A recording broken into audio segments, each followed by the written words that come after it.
Welcome back to another episode of the Gamblers Grind Podcast. It's your boy Make a Wish here, and we got a little quick recap to go over for this boxing fight last night. The Canelo Alvarez Jaime Munguia fight.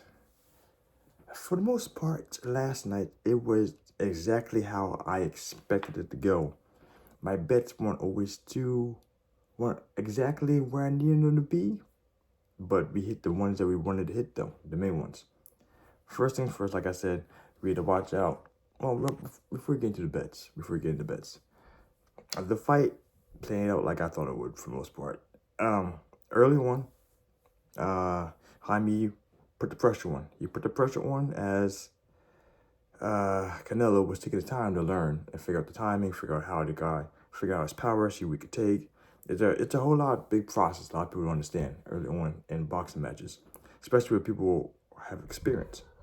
The experience gave Canelo the ability to properly learn how to time and adjust to how the fight was going down.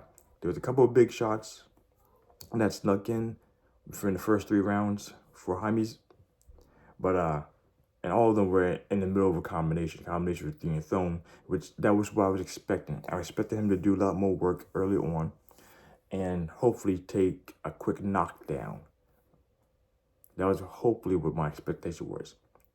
Well, not the expectation was, that's what hope was. The expectation was a later knockdown because of the punches adding up, leading up to things they don't want. That was not the case. But as to be expected, like I said, and then Canelo was take his time, and then he would start turning up as the fight went on, which he did, and then he learned the timing of Jaime and start punching in between. So, the first thing, it'll be a good fight. There was a knockdown in the 4th round.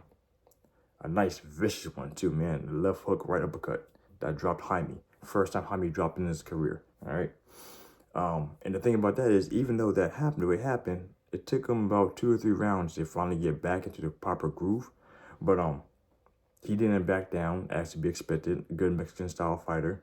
He's very still aggressive, but it took a little time to actually start to adjust to the adjustments that Canelo was doing at him. So there was a couple more clean shots that happened that really, not necessarily stunned, but it slowed Jaime down a little bit.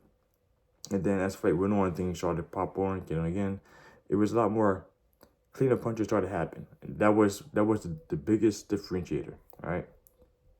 So as we go down, like, quick. We have total punches? Nah. Of course, this one will give you the total for this here.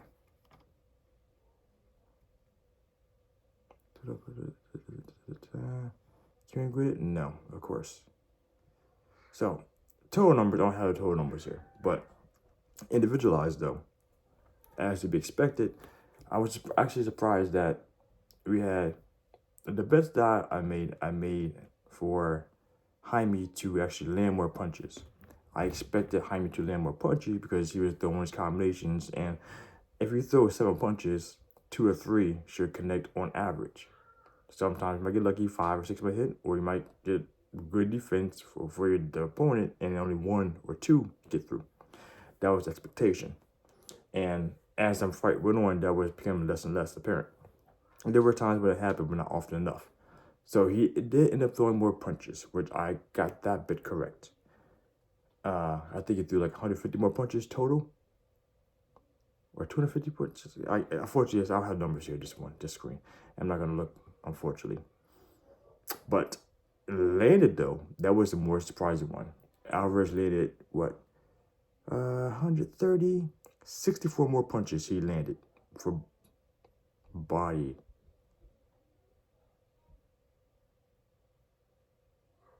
Okay, no, here it goes. Boom. Okay, this is an odd one. So total punches thrown, 663 by Jaime, 536 by Alvarez, all right? And this is where the experience and timing come into play. Counter-punch-wise, Alvarez started getting proper timing and started going in between his punches and stopping him from doing things. That's why he landed a lot more clean punches. He landed at 234 punches on Jaime compared to 170. So yes, he started slipping in between. Because for the most part, Alvarez was being stalked by Jaime, for the most part. and then he would just pop a shots in between. He was being super accurate, like back in the days how Mayweather would do. Like he would have a very low punch output, but his hits were very clean and very effective. And that was the differentiator here in this fight. I mean, power punches, yeah, for goodness, power punches. There was 304 thrown by Alvarez, 328 thrown by Jaime. However, 151 landed by Alvarez compared to 96 for Jaime.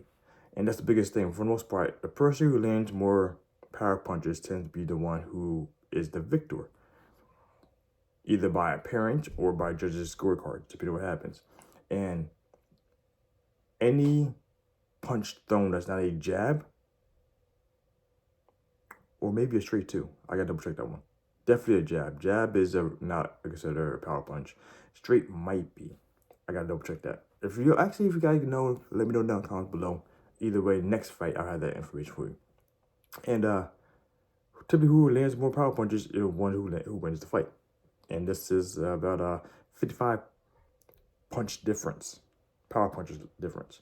Total jabs though, and even if he out-jabbed him, Alvarez hit him for 83 compared to 74 for jabs. But Jaime threw more still. So that bet there that I said Jaime throw more was correct. It landed, I missed that one, even though I didn't consider that whatsoever. That'd be the case. That's actually good Alvarez's part, making me lose that bet. Over 10.5 rounds, because there was no early stoppage, they went the distance, and Canelo won by a unanimous decision. It was exactly what I expected, unless there was two more knockdowns, which didn't happen. Alvarez did not get knocked down this fight, so he's still, technically speaking, aside from the one fight way back in the days by Jose Cotto, where he knocked him down, but it didn't count as a knockdown, even though it would have counted by a knockdown because he got hit into the ropes. The ropes held him up. Technically was knocked down. But that didn't count. So technically speaking, Alvarez's career, he's never been knocked down, and that still continues. Jaime took his first knockdown this fight, and the thing about this is even though he did what he did, because he never actually got off the gas pedal, he slowed down a little bit, eased up a little bit, and then applied pressure towards the end again too. Jaime didn't get the ability to find out if he actually was to hurt Alvarez as if he would have overcommitted himself after. But he took the punches nonetheless though. So this was a good fight indeed. Called it for the most part. The big ones, like I said, was over under for the rounds. That was a good call. And the total punches landed and thrown. Those could have been better. So technically speaking, for me, it's 2 or 3. My other bets, they were kind of like great odds, very small bets with them to make it something out of it, you know? So it was what, if Alvarez got knocked down, I think it was plus 630. You know, something very small in there.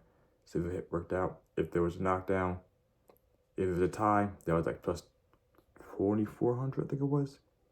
Something like that, which I thought might be the case. If Jaime would do a little more. He did great.